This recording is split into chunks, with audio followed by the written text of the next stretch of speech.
భద్రతా వ్యవహారాల కమిటీ సమావేశమైంది. కాల్పుల విరమణ ప్రకటన తర్వాత తొలిసారి భేటీ అయింది. తాజా పరిస్థితులపై చర్చిస్తోంది. సిసిఎస్ భేటీ తర్వాత కేంద్ర కేబినెట్ సమావేశం కానుంది.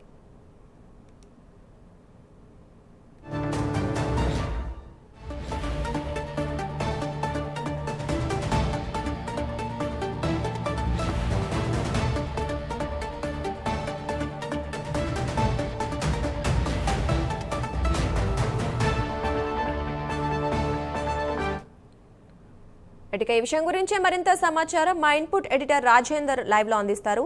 రాజేందర్, చెప్పండి, భద్రతా వ్యవహారాల కమిటీ సమావేశమైంది. మరి కమిటీకి సంబంధించి ఎటువంటి చర్చలు జరిగే అవకాశం ఉంది?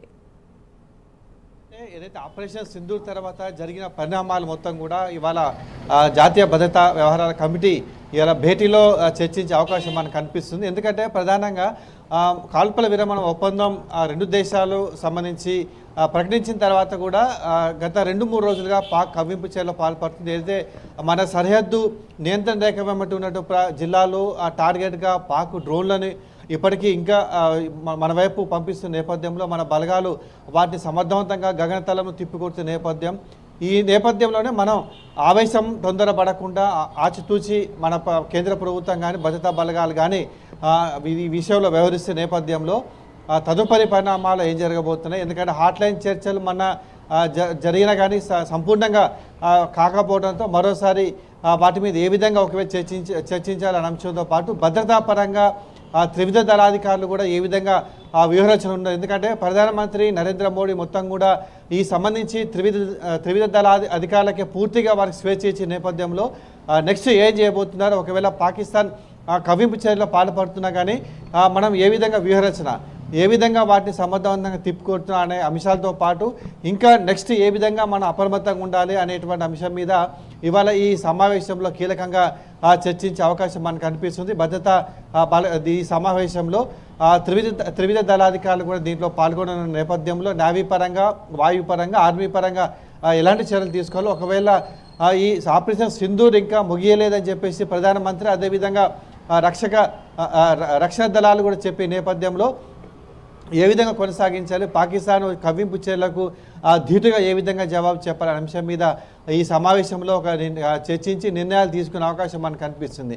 ఎందుకంటే ఆపరేషన్ సింధూర్ తర్వాతలో భాగంగా ఈ కాల్పుల విరమణకు ఇరు దేశాలు కూడా ప్రకటించిన నేపథ్యంలో జరిగేటువంటి పరిణామాలు పాక్ ఏ విధంగా మన భారత్ మీద లక్ష్యంగా దాడులు చేస్తుంది అనే అంశాలు కూడా ఇవాళ జరిగే సమావేశంలో కూలంకుషంగా దీని మీద చర్చించే అవకాశం మనకు కనిపిస్తుంది. నెక్స్ట్ టార్గెట్ ఒకవేళ ఎక్కడెక్కడ పాకిస్తాన్ టార్గెట్ చేయబోతుంది. ఎందుకంటే టర్కీ లాంటి దేశాలు కూడా వాళ్ళకు సహాయం చేస్తున్న నేపథ్యంలో మనం ఏ విధంగా అప్రమత్తంగా ఉండాలనే అంశం మీద కూడా ఇవాళ చర్చించే ఈ భేటీలో చర్చకు వచ్చే అవకాశం మనకు కనిపిస్తుంది.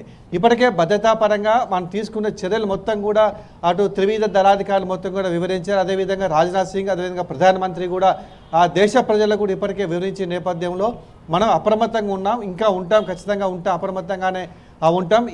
ఈ దశలో నెక్స్ట్ మనం తీసుకోవాల్సిన చర్యలు భద్రతా పరంగా మనం ఏ విధంగా సిద్ధంగా ఉండాలి, ఇప్పటికూ ఏ ఆయుధాలు కూడా మనం ఫోర్స్లో ఉంచాము, వాటి ఎప్పుడు వినియోగించాలి, ఈ అన్ని అంశాల మీద కూడా నెక్స్ట్ టార్గెట్గానే ఈ భేటీలో ఒక చర్చ జరిగే అవకాశం ఉన్నట్లు కూడా మనకు స్పష్టంగా తెలుస్తున్నది.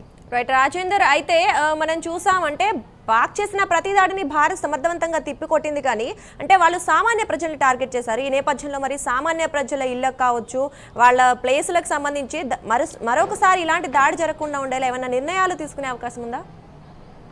ఖచ్చితంగా ఇప్పటికే భారత్ మొదటి నుంచి కూడా స్పష్టంగా చెప్పిన పహల్గామ్లో 26 మంది పర్యాటకులను ఉగ్రమూకలు పొట్టను పెట్టుకున్నా కానీ మన లక్ష్యం ఒకటే టార్గెట్ చెప్పాం.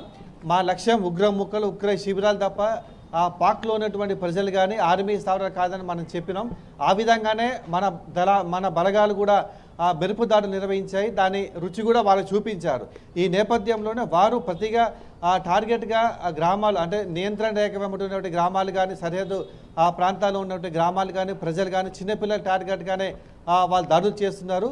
ఆ తర్వాత కూడా వైమానిక స్థావరాలపై మన బలగాలు విరుచుకుపడిన తర్వాతనే వాళ్ళు పూర్తిగా కాళ్ళబేరానికి దిగారు. ఆ తర్వాత జరిగే పరిణామాలు మొత్తం కూడా మన బలగాలు నిశ్చితంగా గమనిస్తున్నాయి.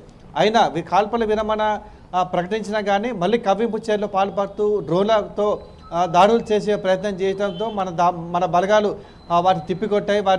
తిప్పికొట్టిన నేపథ్యంలో ఒకవేళ రాబోయే రోజులు కూడా పాక్ బలగాలు కానీ ఈ ఆర్మీ కానీ ఇలాంటి చర్యలు పాల్పడినప్పుడు మనం ఏ విధమైనటువంటి చర్యలు తీసుకోవాలి, ఏ విధంగా ముందుకు పోవాలనే అంశం మీదనే ఇవాళ జరిగేటువంటి సమావేశంలో కీలక చర్చ జరిగే అవకాశం ఉంది. తదుపరి వ్యూహాలు కూడా భద్రతా బలగాలు రచించే అవకాశం ఉన్నట్టు మనకు తెలుస్తుంది. Right, thank you Rajender.